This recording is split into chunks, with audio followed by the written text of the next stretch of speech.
bienvenue sur une nouvelle vidéo des lectures de Pipin, j'espère que vous allez bien. Et je pense que vous l'avez vu au niveau de l'énorme vignette et du titre. Aujourd'hui, j'aimerais bien qu'on parle d'un concept que je trouve super chouette qui s'appelle les boîtes à livres. Alors déjà, est-ce que vous connaissez ce concept qui, comme son nom l'indique, c'est une boîte qui est mise à la disposition de tout le monde, à l'extérieur, dans une ville, dans un village, dans un lieu public. Et dans cette boîte, il y a des livres qui sont mis à disposition de tous. Des livres qui sont des dons par des personnes lambda, par des anciennes bibliothèques, par des anciennes écoles, librairies, bref, peu importe. Du moment que ce sont des gens qui l'ont lu, n'ont non plus envie, ou au contraire l'ont trouvé chouette et veulent le faire circuler, ils le mettent donc dans une boîte à livres. Et ça permet de faire plein de découvertes. Et je connais ce concept depuis peut-être quelques années. Un petit peu après que j'ai commencé YouTube, en fait. Je ne connaissais pas le concept. Enfin, c'est pas que je connaissais pas le concept. Je le connaissais, mais il n'en existait pas là où j'habitais. Et ça s'est répandu petit à petit. Et ça a commencé à s'étendre. Et ça fait très plaisir. Alors, il y a tous les styles vraiment de boîtes à livres. Moi, dans mon village, c'est une boîte à livres qui est spécialisée pour les enfants. Parce qu'il y a beaucoup de petits dans le village, elle est trop chou, regardez comme ça, en forme de fusée, et on peut y mettre plein de livres qui sont donc pour les plus jeunes. On peut y mettre des romans aussi si on a envie, c'est sûr, mais ce n'est pas le but. Là, c'est vraiment pour faire voyager les livres pour les plus petits. Ça permet vraiment de faire découvrir, de ne pas garder un livre chez soi si finalement on ne s'en sert plus. Là, il est vraiment fait pour être découvert par les autres et là par le plus jeune public. Et en plus, ça permet aux parents de ne pas avoir à en acheter tout le temps, mine de rien, quand les enfants grandissent. Alors, il y a les médiathèques, certes, mais si on n'est pas spécialement abonné ou qu'on n'a pas les moyens ou l'envie, finalement, le système de boîte à livres, c'est très chouette. Et regardez, je vais vous montrer quelques vidéos, photos, des endroits qui sont autour de chez moi où il y a des boîtes à livres. Il y en a de tous les styles. Des petites, des grandes, des immenses comme celle que je vais vous présenter, qui est carrément un kiosque, une arche, faite de livres en plus, et qui contient plein de cases pour proposer d'autres livres à d'autres personnes. Alors elle est plus ou moins en bon état, franchement, c'est très triste de la voir, entre guillemets, un petit peu dépérir, parce qu'elle était magnifique le jour de son inauguration. Alors certes, comme elle est faite avec des livres, et qu'elle est à merci des intempéries, ça n'aide pas beaucoup, mais il y a aussi des petits malins qui se sont dit que ça pouvait être rigolo de saccager bien évidemment le lieu et qui ont déchiré beaucoup de choses. Très malin, franchement, il n'y a rien d'autre de mieux à faire dans la vie que de dégrader. Mais bon, qu'importe. En tout cas, c'est très joli. Il y a toujours de belles découvertes à l'intérieur. Et les autres que je vous ai montrées au fur et à mesure, il y en a des plus ou moins malheureusement taguées parce qu'elles ne sont pas toutes dans des endroits super chouette, on va dire. Il y en a une qui est sous... c'est un pont qui permet de relier les deux passages de la ville. Et il n'est pas spécialement bien fréquenté, malheureusement. Donc, la boîte à livres en a un petit peu pâti. Mais après, il y en a d'autres, des très belles. Et quand on regarde après au niveau des réseaux sociaux, j'en ai vu à l'étranger qui sont incroyables. Il y en a une qui ressemble à un trou de Hobbit dans la comté. J'ai envie d'avoir cette boîte à livres chez moi, tellement elle est belle, ça deviendrait presque ma boîte aux lettres, elle est magnifique. Il y a des boîtes à livres incroyables, il y en a en Angleterre en forme de cabine téléphonique, super chouette. Je trouve que les gens qui en créent ont une imagination des fois débordante et ça fait vraiment plaisir. Elles sont très belles, ça met la joie de vivre et ça justement appelle un petit peu la curiosité des gens qui vont aller voir ce que c'est et peut-être s'y mettre eux aussi et découvrir de beaux livres, soit à aller donner, soit à aller emprunter. Et dans une vie de lectrice, surtout depuis justement que je suis au niveau des réseaux sociaux et que j'en parle avec vous, oh, mais quelle bonne idée que ce concept des boîtes à livres. Alors déjà, que j'avais la médiathèque pour pouvoir en découvrir de manière plus ou moins gratuite, parce que finalement je paye à l'année, mais après je peux en emprunter autant que je veux, gratuitement. Ce concept est fabuleux. Alors, j'en achète toujours à côté, certes, mais les boîtes à livres me permettent de ne pas en acheter, justement. Et ça me permet de faire un roulement avec ceux que je veux donner plutôt que vendre, parce que soit ils sont pas dans un très bon état et donc je préfère le mettre à disposition plutôt que de le vendre parce que je trouve que c'est pas très bien ou très logique de vendre quelque chose d'abîmé. Donc autant le remettre dans la circulation en lui donnant une seconde vie qui plaira peut-être à quelqu'un d'autre. Ou il y a des livres aussi qui sont très très vieux et qui n'ont pas d'ISBN. Et sur les sites de vente comme Vinted ou Le Bon Coin, sans l'ISBN, ça marche pas. Donc pareil, autant le donner ou en faire profiter à quelqu'un d'autre via une boîte à livres. Et ça m'a permis de faire d'excellentes découvertes. Et il y en a qui sont là parce que maintenant j'ai une palle, on va dire classique derrière moi, j'ai une palle dématérialisée en e-book, j'ai une palle audio maintenant depuis que j'ai l'abonnement Audible, j'ai la palle de ma mère, on va dire, qui sont les livres que ma mère me prête et que j'entasse. Pour certains, il y en a que j'ai réussi à lire et que je lui ai rendu depuis, mais j'en vois d'autres là-bas qui font partie de cette fameuse pile et qui attendent d'être lus. Et maintenant, j'ai également la pile boîte à livres. Parce que pourquoi pas rajouter une palle alors qu'il y en a déjà plein? Tant qu'à faire. Je pourrais même rajouter que j'ai la palle des auto-édités, on va dire, parce que c'est une palle que j'ai complètement à part, qui bouge beaucoup parce que ceux-là, comme je suis amenée à faire des chroniques, ils descendent beaucoup plus rapidement que ceux que j'ai derrière moi et qui attendent sagement d'être lus en mode lecture plaisir. Mais je digresse. La pile boîte à livres, qui est beaucoup trop importante, je trouve, parce que ça ne va pas. Normalement, je suis censée prendre un livre et en reposer un autre. Et c'est une nouvelle palle, donc qui dit palle dit accumulation. Donc, je vais vous présenter tout ça. En plus, juste avant de commencer, il y a, parce que j'en vois un là et je sais de quelle boîte à livres il vient, et c'est de la boîte à livres de ma médiathèque. Parce qu'en fait, ils font un roulement. Au bout d'un moment, les livres, quand ils s'estiment qu'ils sont entre guillemets trop vieux ou plus assez empruntés, ils les remettent soit à la vente lors d'une énorme braderie, et ceux qui leur restent encore, ils les mettent dans une boîte à livres au sein même de la médiathèque. Et c'est la tentation ultime, cette boîte à livres. Franchement, elle est horrible / géniale. Horrible parce que ça va m'en rajouter, et génial parce qu'il y a tellement de belles nouveautés à chaque fois dedans. Êtes-vous comme moi dans le dilemme constant de ça va être super ou mon sang, ma palle va continuer d'augmenter? Racontez-moi tout, et en attendant, je vous présente tout ce que j'ai trouvé par ici. Alors vous verrez que au sein de cette palle, il y en a qui sont en excellent état, où on a l'impression qu'ils viennent tout juste de sortir de la librairie, et où il y en a d'autres, on a l'impression que le chien a décidé de le mâchouiller un peu avant de sortir faire une promenade et de le transformer en frisbee.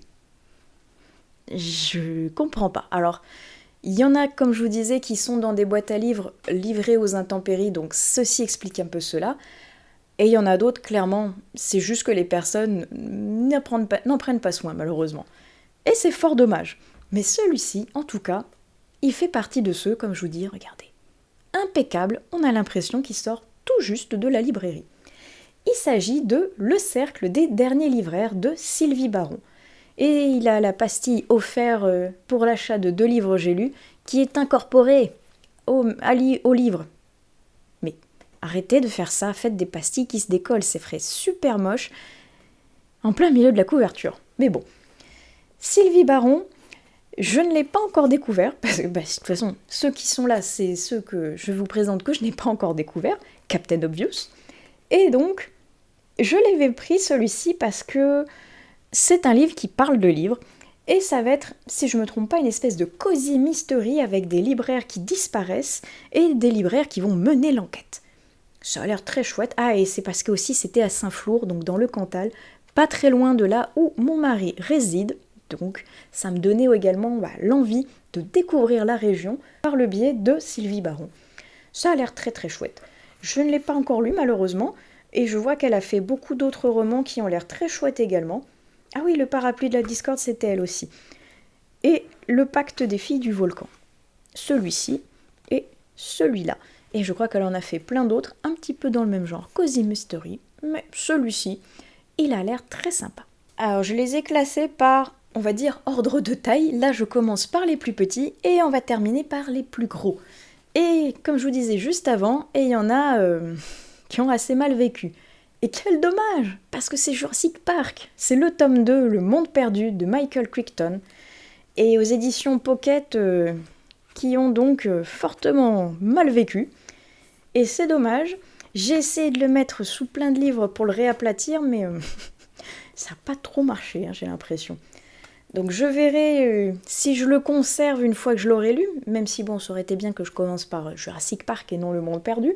Mais j'ai pas encore trouvé Jurassic Park en boîte à livres. Et je ne l'ai pas spécialement acheté non plus. Donc à voir. Mais en tout cas, j'ai beaucoup aimé les films et j'avais encore jamais lu les livres. Donc je m'étais dit, en le voyant, c'est l'occasion. J'essaye quand même de trouver Jurassic Park entre-temps, même si à force de regarder les films, je les connais par cœur, on va dire. Mais en livre, ça a l'air trop chouette. Retrouver les petits dinosaures comme ça qui ont bercé mon enfance en version livre maintenant avec un regard d'adulte, ça a l'air trop cool. Celui-ci, j'étais contente de l'avoir trouvé parce que, en tout cas, au niveau des boîtes à livres qui sont près de chez moi, je ne vais pas dans des grandes villes, on va dire, donc c'est assez souvent le problème que je retrouve au niveau des boîtes à livres, c'est que c'est beaucoup des vieux livres ou des livres entre guillemets dont personne n'a envie.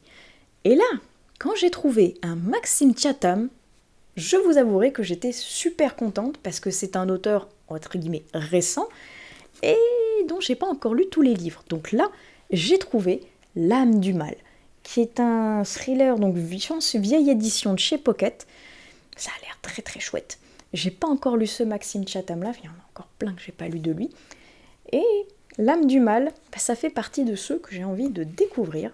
Ça a l'air d'être un petit pavé aussi. Et donc, il fait partie de cette grande pile qui, pour le moment, ne descend pas beaucoup. Et qui pourtant recèle des choses comme ceci qui ont l'air vraiment chouettes. Lui, quand je l'ai vu, je pense que je l'ai lu il y a déjà très très longtemps, quand j'étais peut-être au lycée. Mais c'est un peu, entre guillemets, une Madeleine de Proust, cette autrice, parce que c'est l'une de celles que ma mère adore lire, et c'est un peu avec elle que j'ai commencé, on va dire, la découverte des thrillers. Patricia Cornwell. Ma mère adore cette autrice, et comme elle avait tous les livres à la maison, je les ai empruntés un par un, et le dossier Benton, je ne sais plus si je l'ai lu, mais en tout cas, ça m'a fait plaisir de voir un Patricia Cornwell, donc je l'ai pris pour essayer de retourner, on va dire, dans le bain de cette autrice que j'aimais beaucoup lire par le passé. Est-ce que j'ai lu cette enquête de Caisse Carpeta ? On verra au moment de la lecture si ça me parle ou si celui-ci fait partie de ceux que je n'avais pas encore découverts. Mais en tout cas, Patricia Cornwell, j'aime beaucoup ce qu'elle fait et je pense que ça me fera plaisir de retourner, entre guillemets, un petit peu dans le passé avec elle. Lui, il vient de ma médiathèque justement, ça se voit au niveau ici de l'ancienne pastille de la médiathèque qu'ils ont enlevée. Il s'agit donc de Le Sang-Dieu. C'est de Virginie Caillé-Bastide, et là c'est la version de chez Pocket. Et celui-ci me faisait envie parce que on va parler certainement d'aventures, de bateaux, de pirates, de quelque chose de ces maritimes, et d'assez aussi au niveau historique, parce que je vois 1709, dans la mer des Caraïbes. Ouh. Celui-ci, ça faisait un bout de temps que je l'avais repéré, et quand je l'ai vu à ma médiathèque, je me suis dit, oh oui, oh là là là là, je vais enfin pouvoir le découvrir. Et comme beaucoup de livres où je me dis, waouh, génial, je vais enfin pouvoir le découvrir, il est là.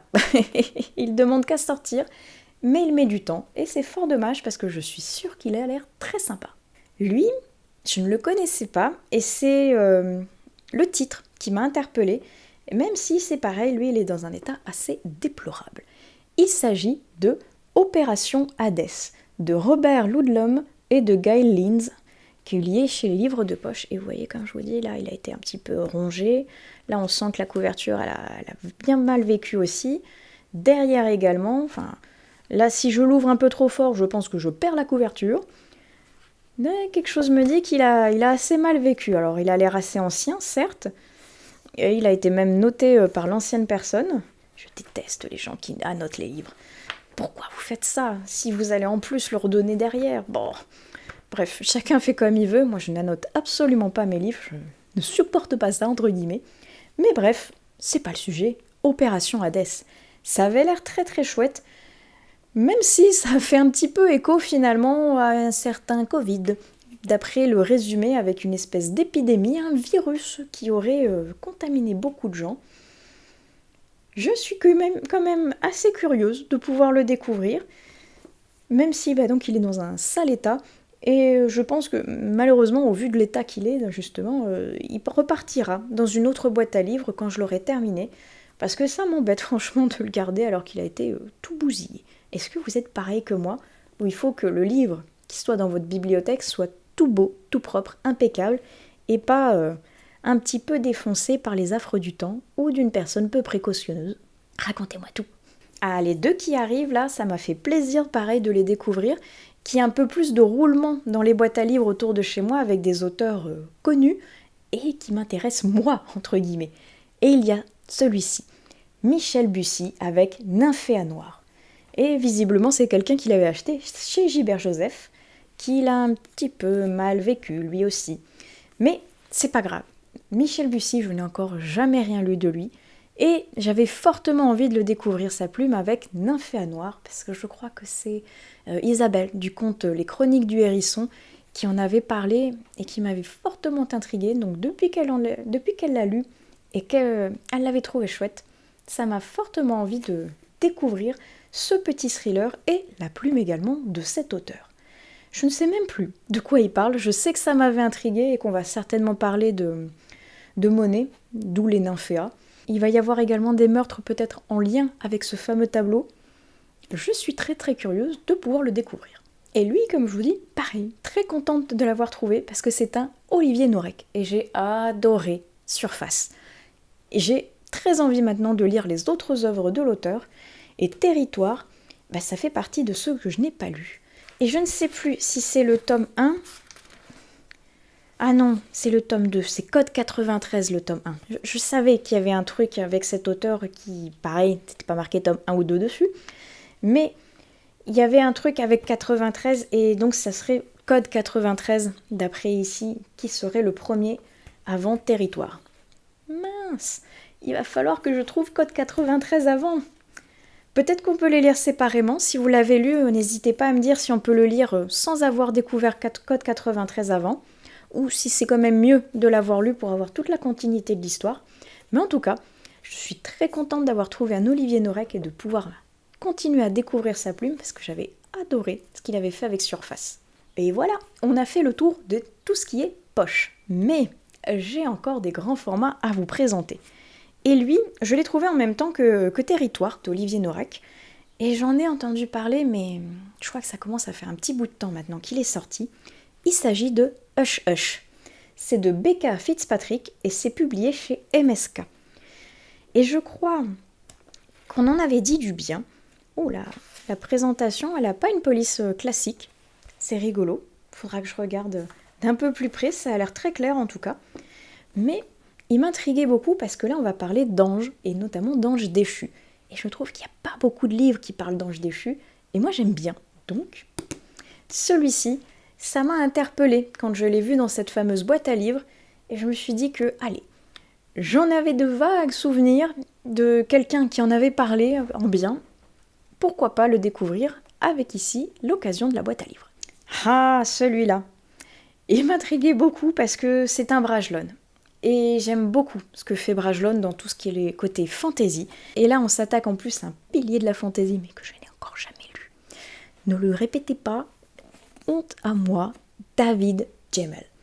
Pas encore lu. Et je n'ai pas lu notamment John Shanau, que je ne connais pas, l'intégrale de la trilogie. Connais pas, mais ça avait l'air trop bien. Et j'adore la couverture, même si elle est peu engageante. Ah, ça a l'air trop bien. Ouh, c'est écrit en mode condensé. Bon, en même temps, c'est une trilogie qui a l'air d'être... qui veut faire quasiment la taille d'un pavé classique chez Bragelonne. Mais en tout cas, ça a l'air trop bien. Et c'est l'occasion pour moi de découvrir un David Gemmell avec cet ouvrage, qui est un petit pocle par ici, mais c'est pas très grave. Ça a l'air trop chouette. J'ai vraiment envie de découvrir cet auteur et je me suis dit, c'est l'occasion, il est dans une boîte à livres, il t'appelle, alors vas-y, pourquoi pas. Un autre de chez Bragelonne que je ne connaissais absolument pas, il s'agit de celui-ci. Est-ce que vous avez déjà entendu parler de Les épées de Haven, les aventures de Hawke et Fisher de Simon R. Green? Et ici, il s'agirait du premier tome. Alors moi, honnêtement, c'est la première fois que j'en entendais parler. Un de chez Brajlon aussi, donc... Ouh là là là là là là là là, je sais pas si on le voit, mais déjà, la taille de la cassure au niveau du dos, ouais, ça se voit là. Le livre, il peut tenir comme ça, tranquille. Hein. Oh, mon Dieu, pourquoi vous faites ça, les gens? Mais bref, pour en revenir à ce livre de fantasy, ça a l'air chouette. L'espèce de bagarre là, ça m'a intriguée. Et ça se disait, Haven est une ville sombre et dangereuse qui grouille de lanceurs de sorts, de voleurs et de monstres tout genre. Tout y est à vendre, et il va y avoir ces deux gardes, Hawke et Fisher, mari et femme, qui n'ont ni l'épée ni leur langue dans leur poche. Ça a l'air trop cool. Je pense qu'il va y avoir de la bataille, de la bagarre, des monstres visiblement à tout va. Ça a l'air très chouette. À voir si j'arrive enfin à le sortir de ma palle. Alors lui, ça fait partie des auteurs que je n'ai toujours pas découverts et pourtant qui sont mondialement connus. Ken Follett. Oui, honte à moi là aussi, je n'ai toujours pas lu de Ken Follett. Et là, quand j'ai trouvé le premier tome de La Chute des Géants, Le Siècle, ici c'est l'édition de chez Robert Laffont, je me suis dit, est-ce que ce serait pas un signe pour que je me lance enfin dans la découverte de cet auteur? Même si, j'avais pas vu. Il s'est fait défoncer le pauvre livre, on dirait que quelqu'un s'est loupé quand il a bu son café. Mais donc, Ken Follett, alors le dos aussi est complètement cassé. Est-ce que c'est une bonne idée de se lancer dans la découverte de cet auteur qui écrit que des pavés et que des sagas immenses? Je ne sais pas, mais je me suis dit que c'était peut-être l'occasion. Je ne sais pas si c'est La Chute des Géants, ce serait le meilleur tome ou la meilleure saga pour le découvrir. Mais en tout cas, ça a l'air d'être un homme qui est très pointu au niveau historique, donc ça m'intriguait fortement. Et je me suis dit, allons-y, commençons avec La Chute des Géants. Lui, je ne le connaissais absolument pas, mais c'est le fait que ce soit Sigmund Freud qui enquête sur des meurtres, qui m'a fait super rire. Je me suis dit, ça a l'air incroyable, peut-être même un peu décalé. Prenons-le et découvrons-le. Bon, s'il est là, c'est que je ne l'ai toujours pas découvert. Mais l'interprétation des meurtres de Jed Rubenfeld, et c'est publié chez Panama Éditions, que je ne connais pas du tout. Mais donc la première phrase du pitch, c'était 1909, Sigmund Freud est à New York pour donner une série de conférences sur la psychanalyse, et au même moment, une jeune femme de la bonne société est étranglée après avoir été sauvagement torturée. Freud, fatigué et malade, en butte à l'hostilité de l'intelligentsia locale, se retrouve malgré lui impliqué dans l'enquête que mène l'inspecteur Littlemore. Freud qui enquête? Mais ça a l'air super drôle, très très fun. Je suis curieuse de le découvrir, j'aime bien la présentation, ça a l'air très sympa. Et moi je l'ai prêté à ma mère qui a eu le temps de le lire et de me le redonner, que je ne l'avais toujours pas sorti. Mais ça a l'air très fun. Et je vois par contre, vous le verrez pas au niveau de la caméra, au niveau de la brillance, mais en gros quand je regarde comme ça, la surbrillance, je vois qu'il y a quelqu'un qui a noté des choses dessus. Il y a la couverture est full calligraphiée par l'appui du stylo sur le livre qui a été certainement servi un petit peu d'appui pour une liste de courses, pourquoi pas. J'aime pas ça non plus, c'est triste les gens qui font ça. Mettez-vous sur une table, pas sur un livre, bon sang. Mais bref, donc Sigmund Freud qui enquête, ça a l'air très très drôle et très sympa. Lui aussi, j'étais très contente de pouvoir le découvrir, même si il s'agit d'un bon petit pavé, j'ai quand même très envie de découvrir ce Maxime Chatham que je n'ai pas encore lu, le Léviathan. J'en ai beaucoup entendu parler. Alors, j'ai pas que des bons retours dessus, certes, mais ça a l'air chouette. Et le pitch, pareil, à trop désirer la mort, on y brûle son âme. Rien que ça, c'est assez intriguant. Prisonnier de son succès, un écrivain décide de tout quitter pour entrer au plus profond de ses cauchemars, de ses abysses, explorer ce qu'il y a de pire en lui. La première ligne. Moi, vous m'avez déjà captivé, monsieur Chatham, j'ai envie d'en savoir plus. Et quand en bas du résumé, je vois des cercles ésotériques de la capitale aux démesures de l'exposition universelle, Le début du XXe siècle inspire un Maxime Chatham, un thriller halluciné où les progrès de la science nourrissent la folie des âmes perdues en quête d'identité. Ça a l'air mystérieux, un peu certainement ésotérique, un petit peu étrange peut-être par moments. En tout cas, ça a l'air assez bien aéré. Je suis curieuse de le découvrir et en même temps je me demande vers quoi je vais aller parce que Maxime Chatham, j'aime bien ce qu'il fait et en même temps il y a des livres, je sais que ça ne matche pas avec moi. J'adore quand il écrit dans l'horreur, j'aime bien quand il écrit dans du thriller psychologique très noir, mais pour moi c'est vraiment mon ressenti à moi. Quand il s'éloigne de ces deux genres, j'ai vraiment du mal après. Donc je ne sais pas ce que va donner Léviathan, ni ce que va donner L'âme du mal que je vous ai présenté un petit peu plus tôt, mais en tout cas, ce sont deux titres que je n'ai toujours pas lus de l'auteur et qui m'intriguent fortement. Et le dernier, enfin, que je veux vous présenter parce que c'est celui qui est le plus récent justement dans ma palle, je l'ai découvert il n'y a pas longtemps, et je crois bien qu'il vient de la boîte à livres de ma médiathèque aussi, celui-ci, Broken Things, de Lorraine Olivier. Il y a marqué que c'est l'auteur du best-seller Before I Fall, que je ne connais absolument pas. Et là, c'est chez Albin Michel. Et oui, je vous confirme que je l'ai pris à ma médiathèque, celui-ci, vu qu'il y a la petite pastille. Et waouh, on voit qu'il a été méchamment tordu lui aussi. Et Broken Things, c'est un thriller young adulte dont j'ai entendu parler il y a pas mal de temps maintenant déjà, que j'ai, si je ne me trompe pas, en dématérialisé en e-book et que j'oublie systématiquement parce que je ne vais pas spontanément voir ce que j'ai dans ma bibliothèque e-book. Et donc, je le sors jamais. Et là, quand je l'ai trouvé, je me suis dit, allez, c'est peut-être un signe pour enfin le sortir de cette palle dématérialisée que je traîne depuis X années maintenant. Ça a l'air très chouette. Et là, pareil, ça m'avait happé juste avec le pitch qui dit « Il y a 5 ans, juste après avoir fêté mes 13 ans, j'ai tué ma meilleure amie. » Intriguant. Ça a l'air intriguant. Ça a l'air très très chouette. Une histoire un petit peu de sororité, une histoire de copine, et avec quelque chose qui a visiblement mal tourné. Ça m'intrigue beaucoup. Ça fait partie, un petit peu comme toute cette pile-là, de ceux que j'ai empruntés en boîte à livres parce que ça avait l'air très chouette, et que maintenant, il faut que je sorte, au risque d'avoir une énième pile qui prend la poussière. Et voilà, cette immense palle qui quand même a diminué parce que, comme je vous dis, j'ai un système, on va dire, pour pas que cette palle ne grandisse trop par rapport aux autres pales que j'ai déjà en plus. C'est que quand je vais fouiner, on va dire, dans une boîte à livres, il faut que j'ai déjà un livre à lui rapporter. Que je ne fasse pas qu'emprunter des livres et jamais en redonner, c'est pas le but non plus. Il faut que j'ai un livre que j'ai déjà lu, dont j'ai envie de me séparer, ou que c'est un livre qui fait déjà partie de la pile boîte à livres, que je vais redonner, refaire circuler.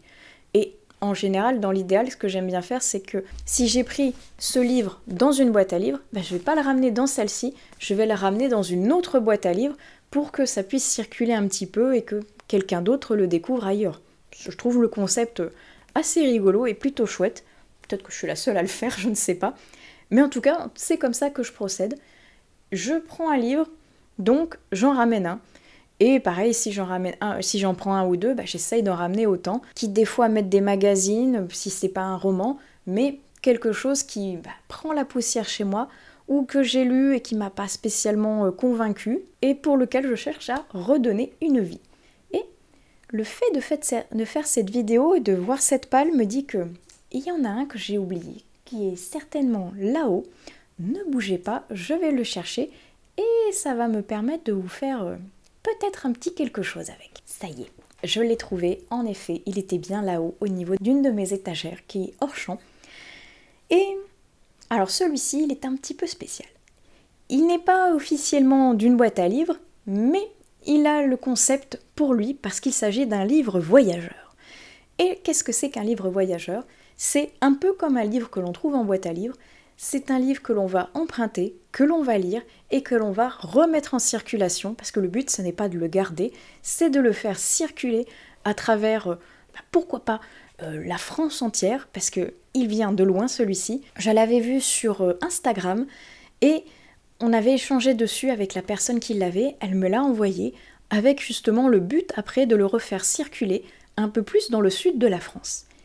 Il s'agit de Le voyage de Ludwig. C'est de Julien Joanneau et c'est publié chez Flammarion. Il est à l'intérieur une petite note pour vous expliquer le concept de ce livre voyageur et dont le but, une fois maintenant que je l'ai lu, c'est de le refaire voyager. Et lui, j'ai hésité.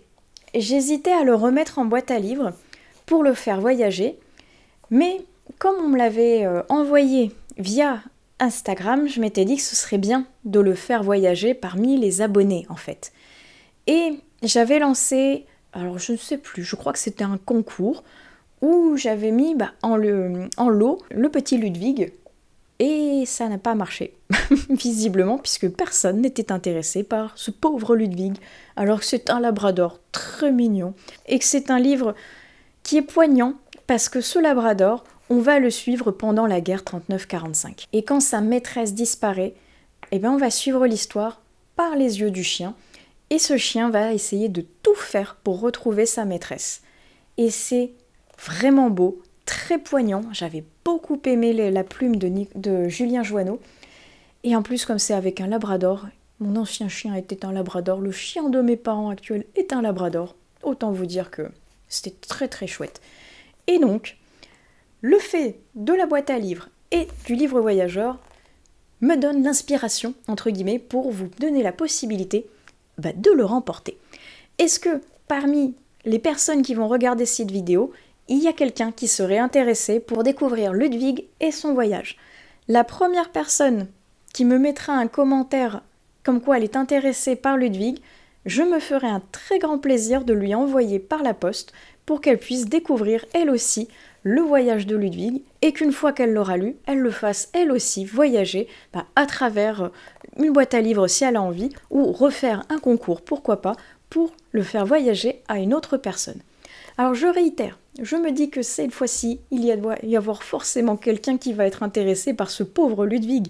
Et si c'est pas le cas, tant pis, entre guillemets, j'abandonnerai le concept de le faire remporter à quelqu'un et je le mettrai dans une boîte à livres pour qu'il puisse continuer à voyager lui aussi. Mais donc, ça se passera uniquement ici sur YouTube en version commentaire, entre guillemets. Ludwig, si jamais ça vous intéresse, vous me mettez un petit commentaire sous cette vidéo et le premier commentaire qui me dit que il ou elle serait intéressé pour pouvoir le découvrir, ce sera lui ou elle qui remportera le livre et à qui je l'enverrai gratuitement, bien évidemment. Donc, si jamais il vous intéresse, n'hésitez pas, tout est dit, il vous reste plus qu'à mettre un petit commentaire. Et c'est avec Ludwig que je vais terminer cette vidéo qui sera déjà, une fois de plus, beaucoup trop longue parce que j'ai encore trop parlé. Mais n'hésitez pas à utiliser les commentaires pour me dire qu'est-ce que vous en pensez de ce concept de boîte à livres. Est-ce que vous aimez bien, vous aussi, ce concept? Est-ce que vous allez récupérer des livres? Est-ce que vous en remettez à la place également?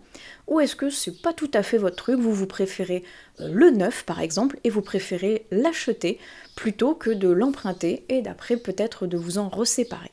Racontez-moi tout, qu'on puisse débattre de tout ça en commentaire. Je suis très curieuse de voir votre avis là-dessus. Et sinon, j'espère que cette vidéo vous aura plu. N'hésitez pas, comme je vous dis, si Ludwig vous intéresse, à mettre un petit commentaire et je serai ravie de pouvoir vous l'envoyer.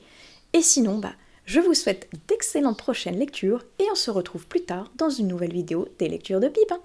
Allez, ciao!